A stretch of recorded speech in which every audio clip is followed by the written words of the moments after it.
வணக்கம்.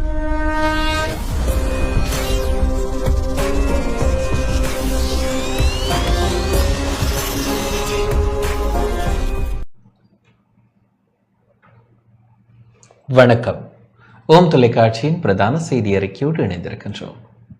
கொழும்பு 14 நாகலம் வீதி முத்துமாரியம்மன் ஆலயத்தில் 11ஆம் நாள் உற்சவம் இடம்பெற்றது.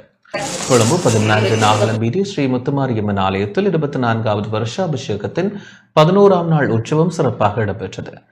முத்தேர் பவனி விழாவில் அம்மனுக்கான சீர்வரிசை எடுத்து வரப்பட்டு வசந்த மண்டப பூஜைகளுடன் கரகாட்டம், காவடியாட்டம் மற்றும் விசேட ஆடல் பாடலுடன் விநாயகர் பெருமான், முருகப்பெருமான் சகிதமாக முத்துமாரியம்மன் அடியார்களின் அரோகரா கோஷ முழக்கத்துடன் தேரேறி வீதியுலா சென்று அம்பாள் பக்தர்களுக்கு அருள்பாலித்தார்.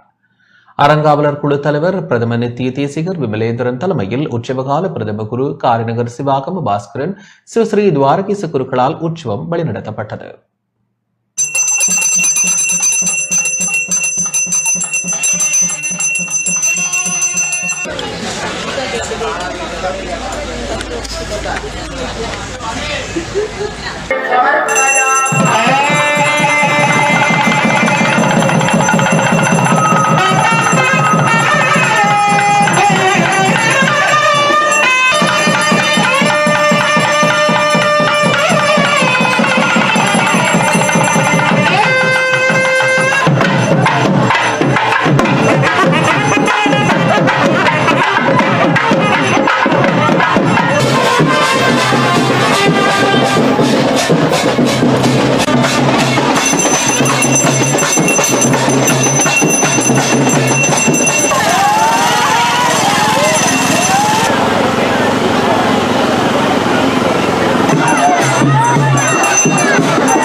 இத்துடன் ஓம் தொலைக்காட்சியின் பிரதான செய்தி அறிக்கை நிறைவு பெறுகின்றது. வணக்கம்.